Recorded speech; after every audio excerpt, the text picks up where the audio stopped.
శ్రీ శుభంకరి సేవా సమితి వారి ఆధ్వర్యంలో 11/7/2025 నుంచి 27/2025 వరకు 6 సుబ్రహ్మణ్య స్వామి క్షేత్రాల్లో సుబ్రహ్మణ్య స్వామి కళ్యాణం. ఈ కార్యక్రమాల్లో పాల్గొనదలిస్తే సంప్రదించగలరు 8328611324. ప్రేక్షకులందరికీ నమస్కారం.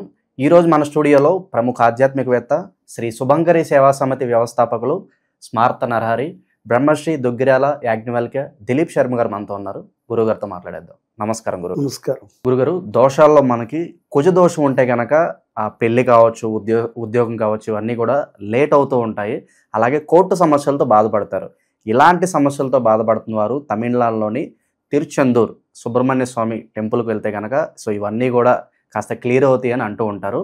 షట్షణ్ముఖ యాత్రలో భాగంగా మీరు కూడా ఈ దేవాలయాన్ని సందర్శించబోతున్నారు. మరి ఏంటి ఈ ఆలయ యొక్క విశిష్టత? అక్కడ కళ్యాణం జరిపించుకోవడం ద్వారా ఎలాంటి ఫలితాలు ఉంటాయి అంటారు గురుగారు? శ్రీ శుభంకరి సేవా సమితి షట్షణ్ముఖ క్షేత్రాలలో కళ్యాణము మరియు గణపతి హోమము, సుబ్రహ్మణ్య స్వామి హోమాన్ని చేస్తుంది. దీంట్లో భాగంగా మన యొక్క తిరుచెందూరులో సుబ్రహ్మణ్య స్వామి కళ్యాణము, గణపతి హోమము, సుబ్రహ్మణ్య హోమాన్ని ఆచరణ చేస్తుంది. ఈ యొక్క క్షేత్ర విశిష్టత ఏమిట్రా అంటే, సహజంగా సుబ్రహ్మణ్య స్వామి ఎక్కడున్నా సరే పర్వతం మీద ఉంటాడు, ఆయన అధిరోహం అని మనం అనుకుంటాం కదా. ఇక్కడ ఒక నదీ తీరంలో ఉంటారు. తూత్తుకుడి అనేటువంటి ఒక ప్రదేశం దగ్గరలో, ఈయన సముద్రానికి దగ్గరలో దేవాలయం ఉంటుంది. ఇక్కడ ఈ క్షేత్రంలో తిరుచెందూరులో మన సుబ్రహ్మణ్య స్వామి యుద్ధానికి వెళ్లే ముందు స్వర్పరాజు అనేటువంటి రాక్షసుడితో యుద్ధం చేసేటప్పుడు సేనాధిపతులందరినీ కూడా ఇక్కడ కూర్చోబెట్టి చర్చించారు. అందుకని ఈ యొక్క క్షేత్రములో మనకి ఉన్నటువంటి శత్రు సంహారణ అవుతుంది.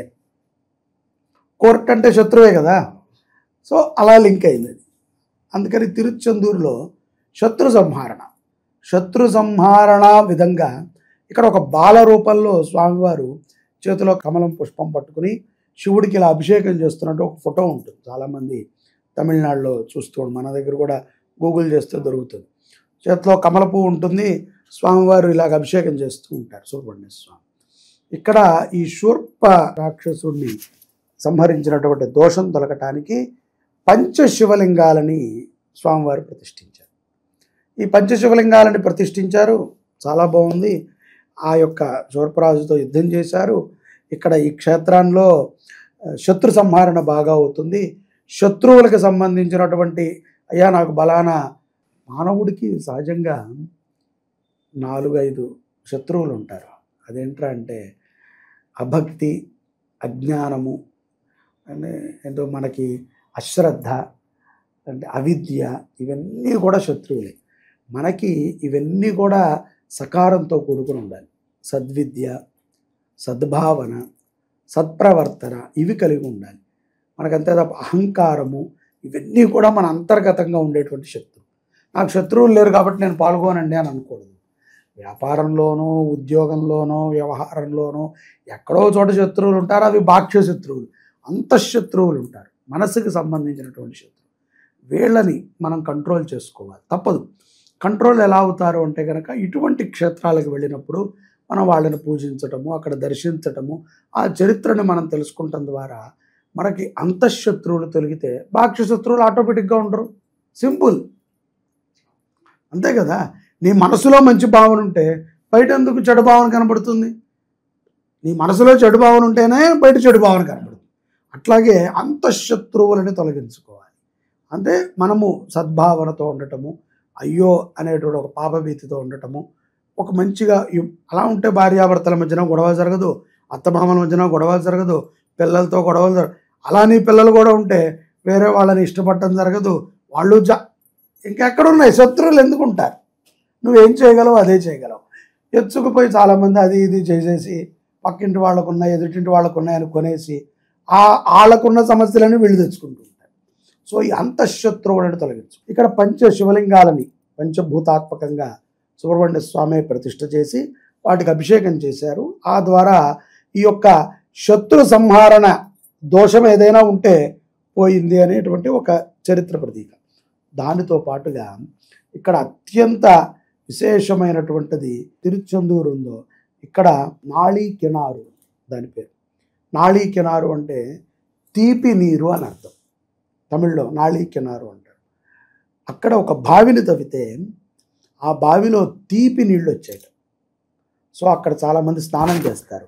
ఆ స్నానము ద్వారా ఎంతోమందికి శరీరానికి ఉన్నటువంటి రోగాలు పోతాయి. సో ఈ క్షేత్రం తిరుచెందూరులో స్వామిని పూజించడం వలన శత్రువులు పోతారు. అలాగే శరీరానికి అంటుకున్న రోగాలు తామర, గజ్జి ఇవి కాదు, కొన్ని మనతో పాటు అంటుకుని వచ్చి ఉంటాయి. బొల్లెలు లాంటివి, ఇలాంటివి తరతరాలుగా వచ్చేటువంటివి కొన్ని రోగాలు వస్తాయి కదా, అవి కూడా దొరుకుతాయి. ఎందుకంటే ఆ నీటికి అంత శక్తి ఉంది, ఆ మూలికా శక్తి దానికి ఉంది. అలాగే కుజదోష సంబంధితమైనటువంటివి, కుజుడు చాలామంది జాతకంలో బాగోడు. కుజుడు బాగోకపోతే ఒక పెళ్ళనే కాదు, ఉద్యోగం రాదు, భార్యాభర్తల మధ్య సయోధ్య కుదరదు, ఏదో ఒక రక కొట్లాట, ఇవాళ కొనటం రేపు అమ్మేయటం, ముఖ్యంగా సొంత ఇల్లు కొనుక్కోలేరు.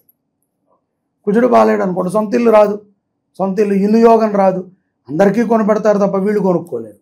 సో కుజగ్రహ అనుగ్రహాన్ని పొందటానికి ఈ తిరుచెందూరు ఆరాధన ఎంతగానో ఉపయుక్తమవుతుంది. శుభంకరి సేవా సమితి 17/7/2025 గురువారం జూలైలో ఆషాఢ మాసంలో మనం అక్కడ కళ్యాణోత్సవము, గణపతి హోమము, సుబ్రహ్మణ్య హోమాన్ని ఈ తిరుచెందూరు క్షేత్రంలో చేస్తున్నాం. ఒకేసారిగా మనం బయలుదేరుతున్నాం కదా, ఎట్లాగో 11వ తారీఖు నుంచి బయలుదేరి 12 ఒక దగ్గర, 13 ఒక దగ్గర, 14 ఒక దగ్గర, 15 ఒక దగ్గర, 16 ఒక దగ్గర, 17 6వ క్షేత్రం, షట్షణ్ముఖాల్లో 6వ క్షేత్రము గురువారము. ఈరోజు చాలా విశేషంగా మేము ముహూర్తం నిర్ణయించడం జరిగింది. రేవతి నక్షత్రాలు కూడా మీకు మన పాంప్లెట్లో మెన్షన్ చేశాం, ఏ నక్షత్రాల రోజులు చేస్తున్నామని. తప్పనిసరిగా ప్రతి ఒక్కరము కూడా ఇది జరగదండి, మీరు అనుకుంటారేమో కానీ ఒక్కొక్క క్షేత్రంలో ఒక్కొక్కసారి జరుగుతుంది. 1116లకి నీకు ఒక క్షేత్రంలో కళ్యాణోత్సవం నీ పేరు మీద విధి విధానంగా జరుగుతుంది అంటే అది కళ. ఈ పెద్ద పెద్ద క్షేత్రాలు అలాంటిది మనము చాలా తక్కువగా 6116లకి 8 క్షేత్రాలు, ఈ 6 షణ్ముఖ క్షేత్రాలు, 7వది కుక్కేలో అత్యంత విశేషం. ఇక కుక్కే విశేషం మనం చెప్పుకోక్కర్లా, జనాలకే తెలుసు. కానీ మనం ఏదైనా చెప్తే వాళ్ళకి ఇది కాదు కదా అన్నట్టు ఉంటుంది, కానీ వాళ్ళకి తెలిసిన విషయాన్నే మనం చెప్తాము. అలాగే దాంట్లో ఉన్న ప్రత్యేకతని 10 మందికి తెలుసుకుని ఈ యొక్క వీడియోలని 10 మందికి వాళ్ళు పంపించి చక్కగా ఆ 7వది కుక్కేలో జరుగుతుంది. 8వది ఇంకా విశేషమైన క్షేత్రం, దైదీప్యమానంగా ఉన్నది, భక్తులు కోరిన వెంటనే కోరికలు తీర్చేటువంటి క్షేత్రం శ్రీ శుభంకరి క్షేత్రము. అలాగే మన ప్రగతి నగర్ సాయినగర్లో సిద్ధి బ్లాక్స్కి ఆపోజిట్లో మహాసర్పం మీద ఉన్నారు స్వామివారు. ఇక్కడ 8వది ఆషాఢ కృతికా నక్షత్రం రోజున 8వ కళ్యాణాన్ని చేస్తారు. సో ఓవరాల్గా ఈ క్షేత్రం ఎవరైతే కోర్టు సమస్యలతో బాధపడుతున్నారో, కుజదోషంతో బాధపడుతున్నారో వాళ్ళందరికీ కూడా ఈ క్షేత్రంలో కళ్యాణం చేయించుకోవడం ద్వారా మంచి ఫలితాలు రావాలని ఆశిద్దాం గురుగారు. ధన్యవాదాలు. నమస్కారం.